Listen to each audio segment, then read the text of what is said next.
hope you all had a nice lunch. It's my privilege and pleasure to introduce you to a distinguished software engineer. She also has one of the toughest jobs in British politics. Ladies and gentlemen, Kemi Badenoch.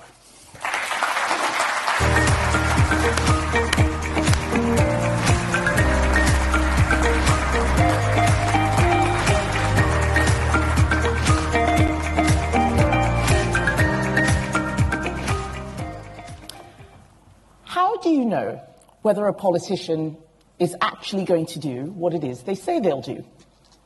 You can only look back on their track record. Making promises is easy, but if you really want to know what someone is going to be like, look at what they did when they had the chance. I'm speaking to all of you today, not just as leader of the Conservative Party, but as a former business secretary. Many of you would have heard me talk about how we needed to deregulate. And you would have seen examples of how I tried to lift the burden off businesses, often arguing with other parts of government, or trying to stop them bringing in yet more well-meaning but burdensome regulation. I saw myself in that role as your champion around the cabinet table. And it is because I know that it is not government that creates growth. It is business. Government often needs to get out of the way. But this is a very difficult argument to make. People want the government to fix everything. They want the government to solve everything. And if you ever sound hesitant, then they will make you out to be a cruel, unfeeling person, as I have discovered to my own personal cost. And this is partly how we have got ourselves into a state where debt is at record levels, and we are spending more on debt servicing than we are on health, or on education, or on defense. That needs to change. We need growth. Too often, we use the word growth as a throwaway comment, without actually thinking about how we can actually create it, or what it even is. Many times, when I'm speaking to members of the public, some assume that money comes from government. The concept of productivity is one that a lot of people don't understand. They think all jobs are economically equal, whereas as business, you will know that some jobs are productive and others less so. I believe that we need to rewire our economy into one where the vast majority of jobs are productive and that those that are not change. This is what I'm here to speak to you about today. But first, I want to acknowledge the reason why I'm standing here not as a government minister, but as the leader of the opposition. And it is because we Conservatives got things wrong. And unless we explain where we got things wrong, we will repeat those mistakes. My father was a GP. He always told me that if you get the diagnosis wrong, the treatment won't work. You'll keep treating the patient over and over again, but they will never get better. And that is what I fear is about to happen in the UK. We haven't done the work which is needed to understand what the root causes of our problems are. And I am worried because the Labour Party are not just repeating many of the mistakes which we made in government, they are doubling down on them and combining them with an unprecedented raid on business. Today, we are all talking about the consequences of the budget, but we do not yet know what the full consequences of their legislative programme will be, like their employment rights bill, designed by trade unions. But there is no point in me just complaining about Labour when it was obvious that we Conservatives lost the confidence of business. I was not surprised at how many people attended Labour's prawn cocktail or smoked salmon offensive last year. I know it is because you thought that we didn't understand what your needs and concerns were, and you knew we were going to lose. So as a first step to fix that, I have made sure that the two people who are in the most business-facing roles in my shadow cabinet are people who have run companies themselves, people who understand what you are about. Our Shadow Chancellor, Mel Stride, was the widely respected chair of the Treasury Select Committee. Before Parliament, though, Mel founded a successful business which he expanded into the US. Our new Shadow Business Secretary, Andrew Griffith, is a former Treasury Minister and Chartered Accountant. He's been a successful financial analyst and asset manager. He has serious boardroom experience. During the leadership contest, many people kept asking me, what are your policies? This was something that I resisted answering, because there is a lot that we need to fix before a party that's just started in opposition starts with new policies. I believe that we need to begin with first principles. If you're thinking about opening a restaurant, you don't start off with what the menu will be. So what are our principles? I believe that we need to have free and fair competition, not monopolies, not rent-seeking, not corporatism, but a genuine competition that allows new entrants in and those who are no longer productive to evolve or leave the economy. That is what free enterprise is about. We Conservatives must be the party of business, not just big business, not just corporates, but small business too. Every big business started out as a small business, and that is why I am so concerned that the burden on them is still increasing, with taxes, corporation tax, employers' national insurance, and new regulations. The new government believes that invisible businesses can absorb these costs, but it is everyday people who bear the brunt, either in higher prices or lower wages, sometimes both. We may see the jobs which are lost as a result, but no one ever sees the jobs that never get created. So I am here to show you that I understand businesses' values. I am not here to represent business interests. That's your job. I'm here to let you know the Conservative Party shares your values. I'm often criticised for talking about capitalism. Someone once told me that capitalism is old-fashioned. I don't think so. I think it is important that we explain what capitalism in a free market environment means. Capitalism is not a dirty word. Wealth is not a dirty word. Profit is not a dirty word. But we need to start explaining how these things deliver for the people out there. People who often think that you are in it for yourselves and we, the politicians, are in cahoots. People who think that business is all about greedy fat cats, rather than people who are working hard, entrepreneurs, and those who are making life better for all of us, one way or another. Secondly, we have got to be more precise when we talk about growth. It is not just about increased GDP. It is not even just about increased GDP per capita. You can increase GDP by increasing immigration, but no one feels richer. In fact, some get poorer. You can increase GDP per capita by getting more millionaires and billionaires to move to your country, but that won't necessarily make everyone else better off. In fact, there are many studies that show even when nothing has changed, we are more likely to feel worse when we compare ourselves with those who are a lot wealthier than us. I am talking about real growth. Growth that people can see, growth that people can feel, seeing an improved environment around them, as well as having more money in their pockets to spend. Knowing that we have enough money to provide security, to protect our families, but also to protect our country in increasingly dangerous times. The bottom line is that economic growth is not the end in itself. It is a means to an end. The end is to make people's lives better. We are not the only country to suffer from low growth. It is plaguing almost all developed countries. As Trade Secretary, just after COVID, I travelled all around the world, and in Italy, Mexico, Japan, the US, Australia, France, people were talking about the same things: a higher cost of living, higher inflation, difficulties controlling mass migration. We are not alone in these problems, but we are unique in our circumstances and our ability to get things moving. That is going to require a change of mindset, and that starts with our politics. Politics needs to accept boundaries. Every day in the legislature, someone has a great new idea that sounds nice in principle, but in practice creates more red tape, more bureaucracy, more burden. The incentive for us as politicians is to keep announcing new nice things. But the way to fix things is not just about creating new laws. We must not be a bureaucratic state. We need to get a proper diagnosis of what is going wrong. Why is capital investment so low? Why is productivity still so stubbornly stalled?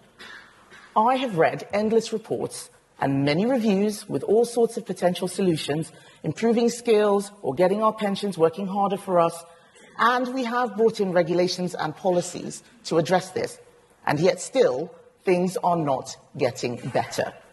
I think we need to look again. So I'm not standing here telling you that I have all the answers. I am letting you know that I have seen the system from the inside, and it is broken. We are trying to fix problems with the wrong tools.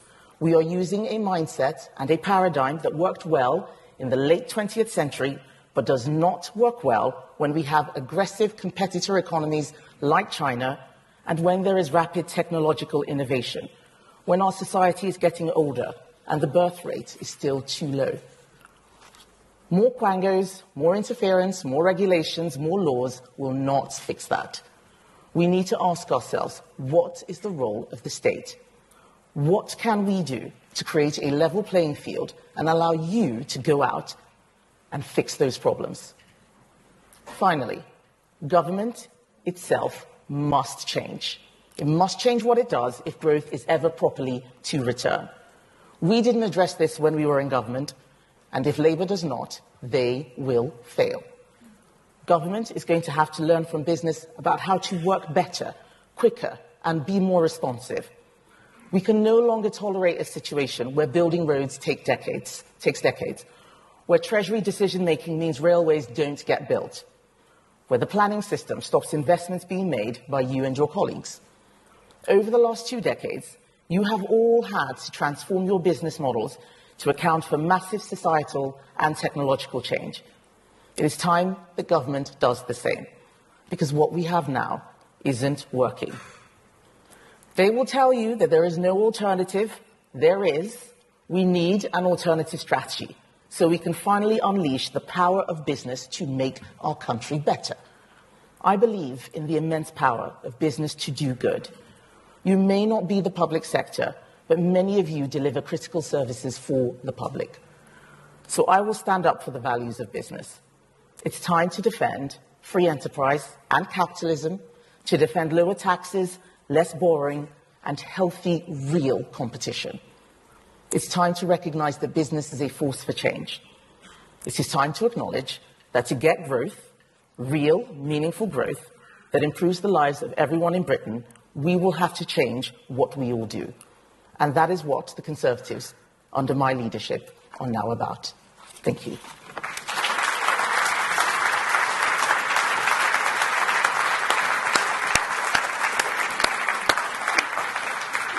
Thank you for that. I think you're going to take 2 questions from media, and then we'll go out to the audience to ask for your questions. So I think there were... I had Gurpreet Narwan from Sky News.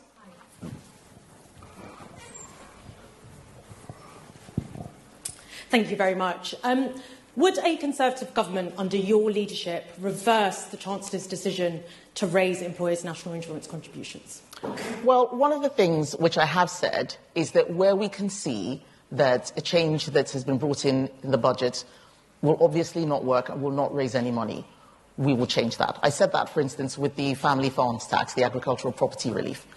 We did not have employers' national insurance at this rate. So it's quite clear, certainly you look at the last budget and what we did, that we did not think it should be this high.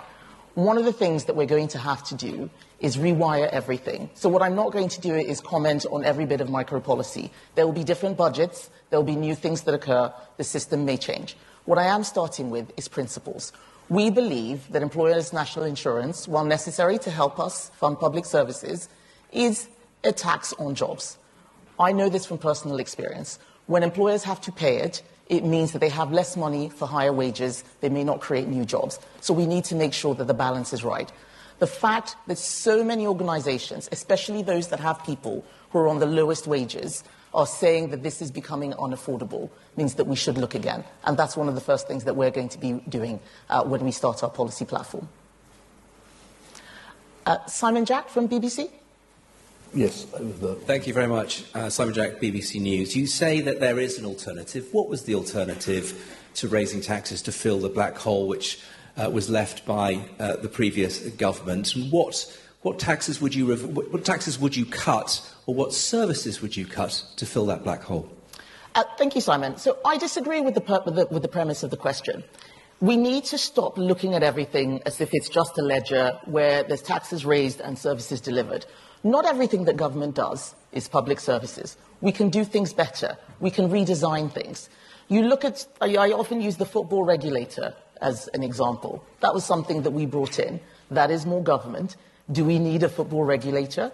This is one tiny thing, but you look at the cumulative effect of all of the different bits of well-meaning regulation. You add them up together, and they become burdensome. So that is why I'm not talking about which tax we'll tweak here or which service we're going to cut there. We need to completely change the way we talk about how our economy works. What is it that we're trying to do? What should government be doing? How should it do better? Are we having people in the most productive places? And that's going to require a lot of work. That's why I talk about us setting up policy commissions and deep, real reviews, asking the right questions, not just a policy tweak here or there. That's what we're going to do. If we're going to rewire the state, we need to start from there and not just adjust little knobs and levers on tax or insurance. Let's think about everything from first principles. Right. Thank you for that. Now let's go to the floor. We have a question on the left there. Yes, sir. Sorry, I'm also Emilio from Politico. You talked about we should be building roads much more quickly. How quickly? We've seen videos of, China building hospitals in 9 weeks or whatever. Once we're past the planning stage, which they obviously don't have to worry about, how quickly should we be able to build new roads or new hospitals or housing? And secondly, you talked about, I can't remember the wording exactly, a rentier society or something like that. What's your view on leasehold, and should it be reformed further? So I think the question about how long should we take is how long it's like asking how long is a piece of string. We are taking too long. We know we are taking too long because when I was business secretary, many investors would complain about how long it took to get anything done in the UK versus Spain versus Italy. The reason why is because they found the morass of bureaucracy just too difficult to deal with. So we should be looking at what our competitor economies are doing. And we should be asking ourselves why it is that there is so much obstruction to getting things delivered. We have many, many failed projects to use as comparison. We even have live projects like HS2, which we know have cost way too much money, are still not done. You look at, for instance, the Lower Thames crossing. I was given a figure that the planning document for the Lower Thames crossing has cost £300 million. We haven't built anything yet. Yes, other countries, Norway, the Netherlands, they're able to do this a lot faster. We are burdening ourselves in a way that is stopping anything from happening, and that is what I want us to fix. On the question about leasehold, this is something that we set out a policy on. That's not what I'm talking about when I'm saying rent-seeking. When I'm talking about rent-seeking, I'm not talking about landlords. I'm talking about businesses which often just co-opt government into delivering things for them when they're not being productive. And I think we could do a lot better in terms of examining where we are spending our money and whether they are in areas that are delivering productivity for our economy. Right, thank you for that. And can I just ask you to say who you are at the beginning of your question? And please I think we've done media for the moment, we're going to concentrate on members. Halfway down the aisle there, thank you. Good afternoon, my name's Jazz Singh. I'm the founder of Empowerability. I'm also a serving prisoner, as I stand here today. For Britain to prosper, all its people need to prosper. What point have we got with regards to social mobility in trying to get the hard-to-reach people in our communities, those that are in excluded schools, pupil referral units and imprisoned, to get them retrained so they can make a meaningful contribution to society and start lifting that burden on society in healthcare, in other addiction sort of recovery programs? Because we always talk about building more rather than actually using what we've got and making it more efficient. Okay, I do agree. I do think that we can use what we have now a lot better. And if you look at the stats on what we are spending on servicing debt, for example, I think in my speech I said we spend more on defence and more on education. I think on health, I'm not quite sure whether whether that is accurate on health. There's certainly more on defence, more on education. So we're not using our money in the place that's delivering the very best.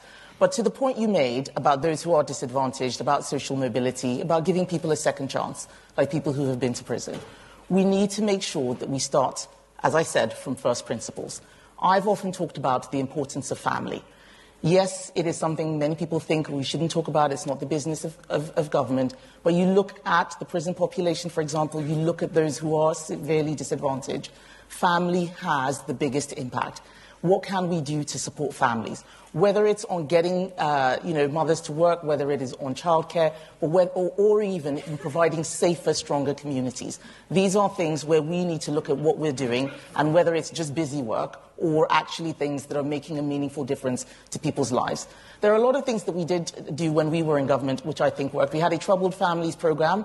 It was very specific, went into, literally into people's homes, but it was quite a complex way of delivering that sort of policy. There may be better ways of doing that. And that's why I'm not sitting here saying we've got all the answers. We do not.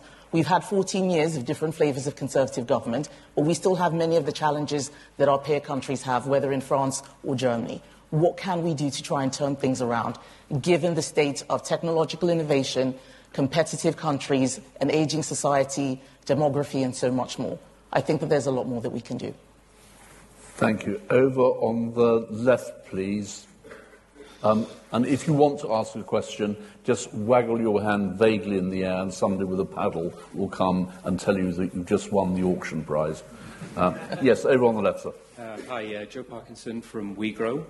One of the things that I think about a lot is the state pulling levers and basically nothing happening. Mm-hmm. Because, I mean, there's this perception that, you can just get into government and we'll just turn this dial and press that button and it'll be fine. And there's a really excellent book by Sam Freeman about the problems of government. And how can we undo those bottlenecks that mean that we announce a package that says we're going to spend X amount of money on creating this, and then nothing happens. And then we say we're going to change these regulations, and then nothing happens. It actually delivers growth.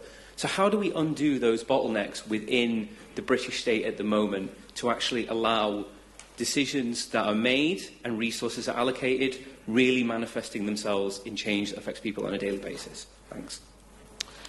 I think we're going to have to look again at how we see risk. If I look at my experience in all the various government departments I was in, whether it's business or trade or education or the Treasury, risk appetite often precluded the way things were delivered. And I gave evidence to the Post Office inquiry recently about that we are trying to create almost a zero-risk environment. And so the bottlenecks tend to be in areas where the risk assessment has been made in such a way that the benefit is less post the risk assessment. This doesn't mean that we shouldn't think about risk, but I don't think that the way we're doing it is particularly helpful. We add in so many caveats, so many sort of different legal, public law barriers, consultations, judicial review. You look at the planning system, how much people are able to oppose things that should just happen anyway, not necessarily things that will be disruptive or destructive. And I think it is about looking at the balance of risk.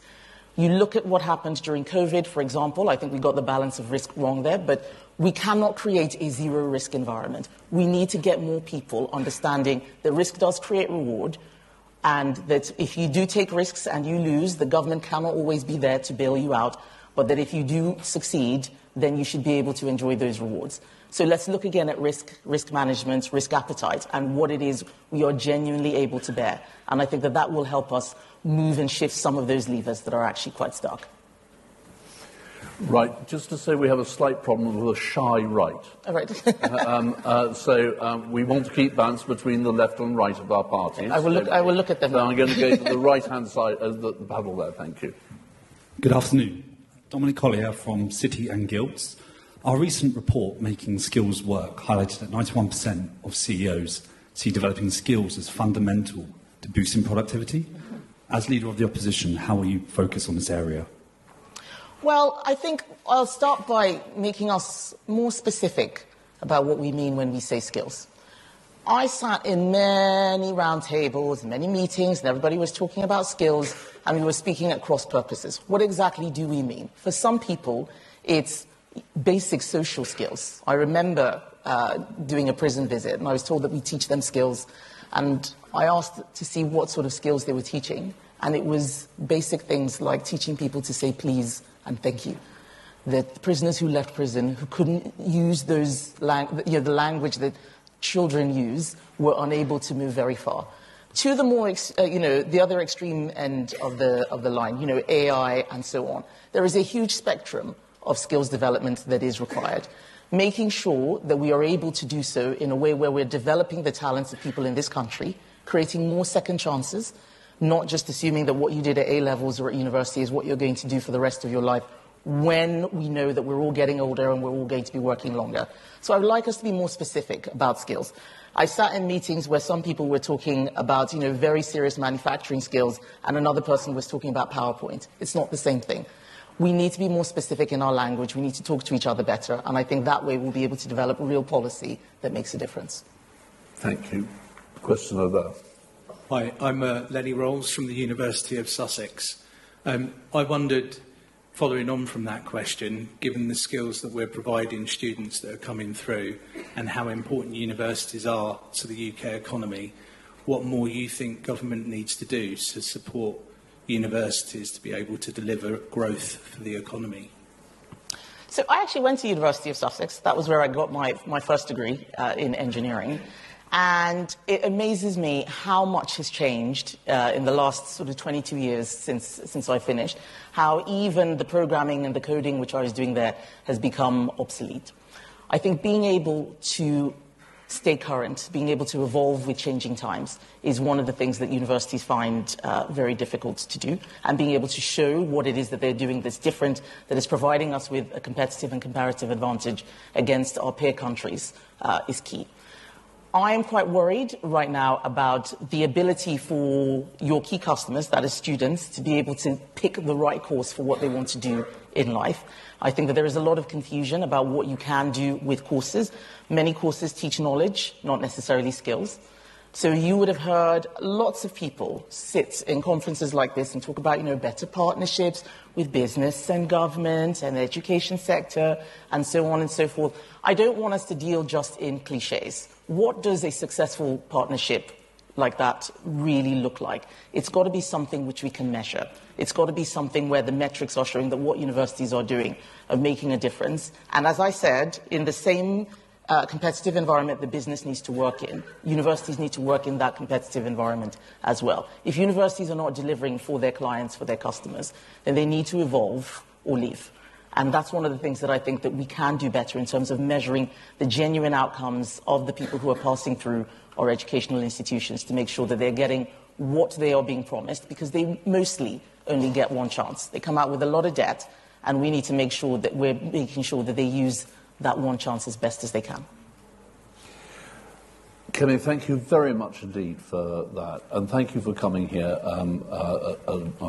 today. It's been great to see you here, and so I know members will want to give you a round of applause and say thank you, Kemi. Thank you, Richard.